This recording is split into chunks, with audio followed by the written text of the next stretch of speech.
So hey guys, welcome back to a new video. आज की video होने जा रही है BPCC 102 के जैव मनोविज्ञान की बुक के ऊपर, जिसका अभी हम लोग खंड 1 करने जा रहे हैं, जो कि है जैव मनोविज्ञान का परिचय।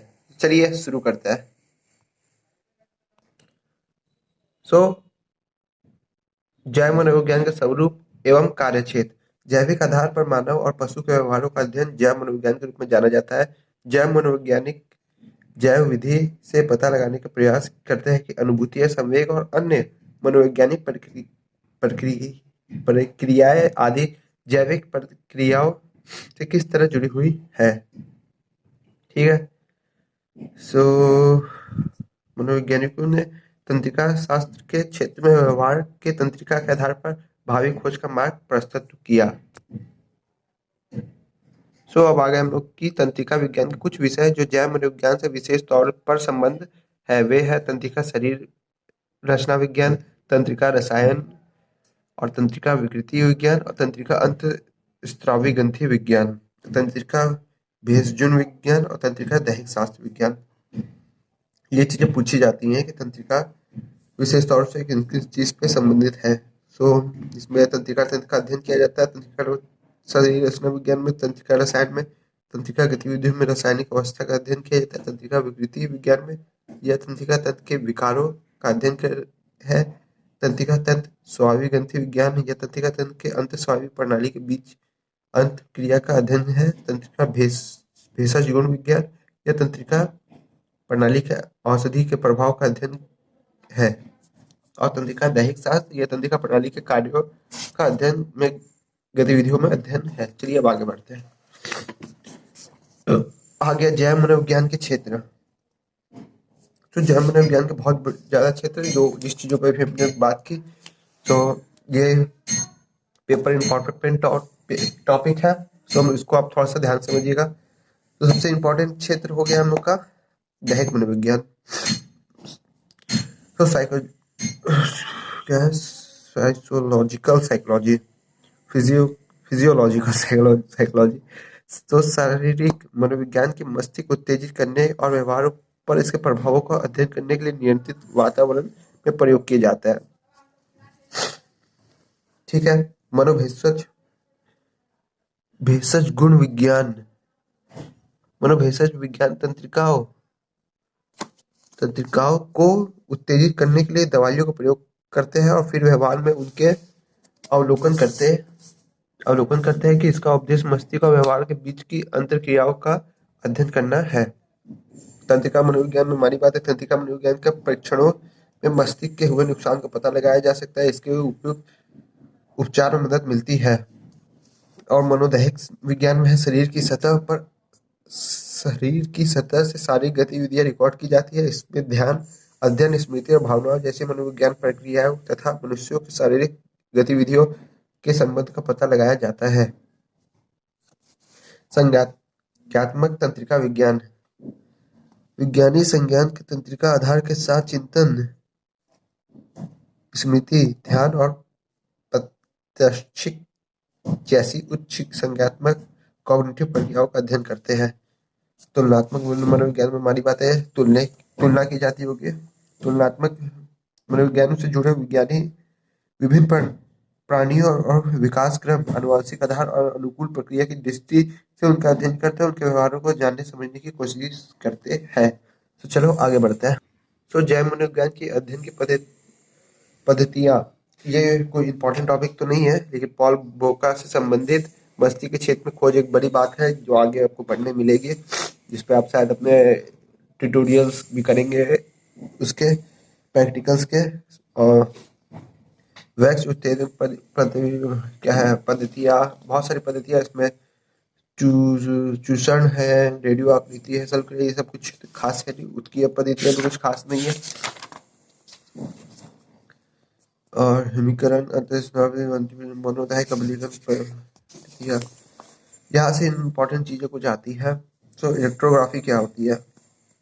इलेक्ट्रो एसेफलोग्राफ EEG मशीन का उपयोग करके मस्तिष्क की विद्युत गतिविधियों का अध्ययन किया जाता है। इस तकनीक से इलेक्ट्रो एंसेफलोग्राफी कहते हैं। इलेक्ट्रोड को रोगी को खोपड़ी पर रखा जाता है, इसकी रिकॉर्डिंग कंप्यूटर पे की जाती है। इससे पहले कागज के गोले रील्स का उपयोग किया जाता था और इसमें उसकी छपाई होती थी, परंतु अब इसका कंप्यूटर प्रिंट आउट लिया जाता है, जिसे ईईजी कहते हैं। वैसी है मैग्नेटोग्राफी और इलेक्ट्रोमायोग्राफी। यहाँ ये सब तो इम्पोर्टेंट नहीं, इसके आगे वाला चीज इम्पोर्टेंट है। इलेक्ट्रोऑग्योग्राफी इलेक्ट्रोड विधि, जिससे जो मस्तिष्क में चल रहे कौन सा क्षेत्र किस तरीके से विकास, मतलब किस तरीके से कितनी तेजी से कार्य करता है, किस क्षेत्र के एक्टिव, कौन से हाथ के एक्टिव होने पे मस्तिष्क का कौन सा भाग एक्टिव होता है, ये सब चीजों को कैसे गणना की जाती है। विद्युतीय उत्तेजन ये पूछ लिया जाता है, वेरी इंपॉर्टेंट टॉपिक है, बहुत इंपॉर्टेंट टॉपिक है। सो मस्तिष्क में विद्युत तरंगों से उत्तेजित कर तंत्रिकाओं में विभिन्न प्रकार के प्रणालियों के बारे में जाना जा सकता है। मस्तिष्क के उत्तेजित होने पर उस समय सुप्त झिल्ली में परिवर्तन होता है और वह क्रिया के लिए तत्पर हो जाती है। सो इसमें देखो मेनली करते क्या, इसमें इलेक्ट्रोड का उपयोग किया जाता है। सूक्ष्म इलेक्ट्रोड धातु से महीन तारों से बना होता है, इसके जरिए तंत्रिकाओं में विद्युत तरंगें भेजी जाती है। जबकि दीर्घ इलेक्ट्रोड इस्पात के तारों का बना होता है और इन्हें खोपड़ी के ऊपर रखकर या मस्तिष्क के भीतर डालकर तंत्रिकाओं के बड़े समूहों की क्रिया का जांचा जाता है और ऐसी विद्युत रिकॉर्डिंग लंबे समय तक होती है और किसी जीव में शल्य क्रिया के उभर जाने तक जारी रह सकती है। इसे दीर्घकालिक रिकॉर्डिंग के नाम से भी जाना जाता है। तो इसमें मेन मेन चीज होती है दोलनदर्शी, इंक राइटिंग, टेलीस्कोप और कंप्यूटर। और रासायनिक उत्तेजन, इसमें मानी बात है दबाव द्वारा इसको उत्तेजित किया जाता है मस्तिष्क को, फिर उसकी क्रियाओं को नापा जाता है। और फिर है तंत्रिका प्रतिबिंबम, ये बहुत इंपॉर्टेंट टॉपिक है, इसको थोड़ा समझिएगा कि कैसे कैसे आपके दिमाग में किस किस तकनीक से आपका ट्यूमर और क्रियात्मक फंक्शनिंग और चयापचय मेटाबॉलिज्म सब चीजें कौन कौन सी तकनीक से की जाती है। तो सबसे पहले हो जाती है एक्सरे तकनीक। इसमें केवल उस उन संरचनाओं को ही पता चल पाता है जो एक्सरे से अवशोषित कर लेती है। ठीक है, मदद मिलती है।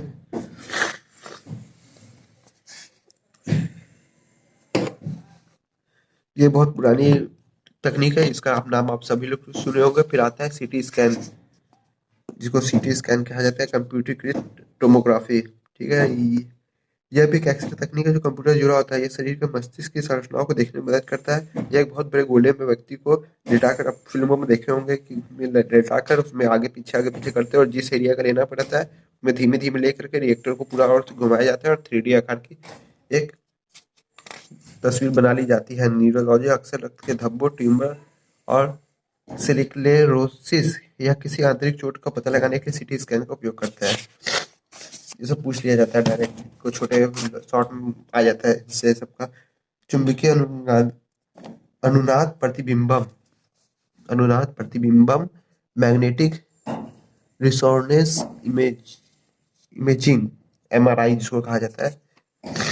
तो जब किसी मस्तिष्क को व्यापक जांच करनी होती है तो इस तकनीक का उपयोग किया जाता है। इस तकनीक में भागों को रक्त के साथ ऑक्सीजन इस तकनीक से मस्तिष्क के विभिन्न सक्रिय भागों में रक्त के साथ ऑक्सीजन का प्रवाह का पता लगाया जा सकता है। इसमें छवियों का विभेदन रिवॉल्यूशन उच्च स्तर का होता है, जिसको लोग आप लोग HD 720 180 ये सब जो होता है, वैसे ही इसका रिवॉल्यूशन उच्च स्तर का होते हैं, जिसमें व्यक्ति के समय में होने वाले परिवर्तन को रिकॉर्ड किया जा सकता है और सुरक्षित तरीके से, क्योंकि इसमें रोगी को कोई इंजेक्शन की आवश्यकता नहीं होती है।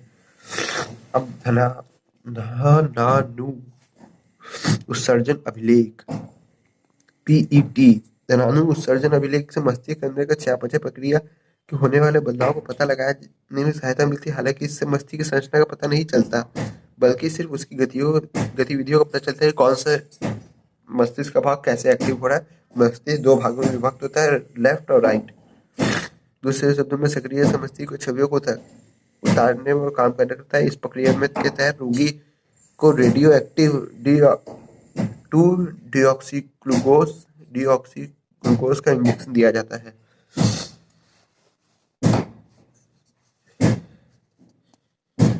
और फिर आता है फंक्शनल MRI और डिफ्यूजन, टेस्टर, इमेजिंग, ये सब दो अलग अलग है। अब आता है, ये सब छोटे मोटे, इसको रहने दीजिए। ट्रांस कलाई ट्रांसकानियल मैग्नेटिक रेवोल्यूशन, ये भी तो इम्पोर्टेंट नहीं है। अब आ गया तंत्रिका मनोविज्ञान का आकलन।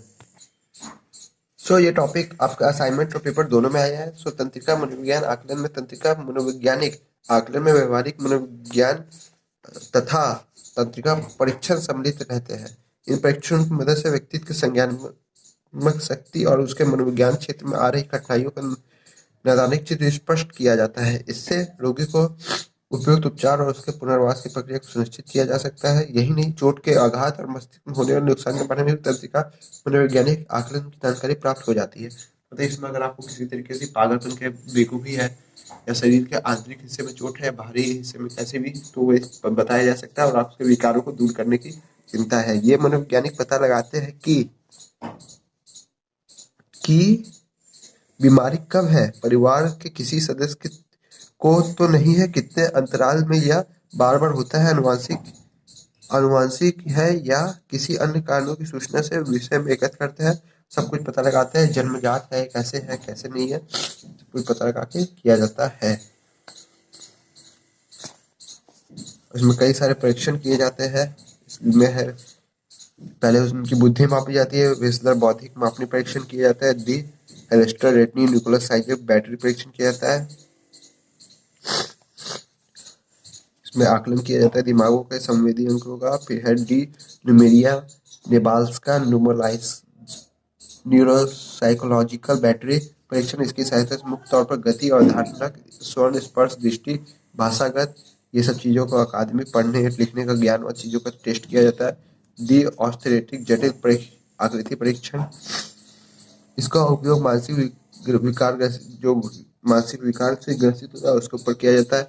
डिलिस कपलान कार्यक्षेत्री कार्य प्रणाली, ये सब परीक्षण है। ये सब कोई टॉपिक है।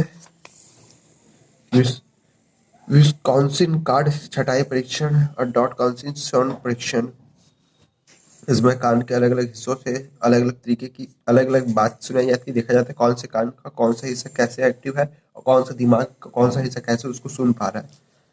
जैव मनोविज्ञान के शोध के नैतिकता, ये सब कुछ है, नहीं बकवास चीज है। हम लोग आगे बढ़ते हैं अपने नेक्स्ट टॉपिक की तरफ जल्दी जल्दी, कि आपको पढ़ने की जल्दी है, हमको पढ़ाने की जल्दी है।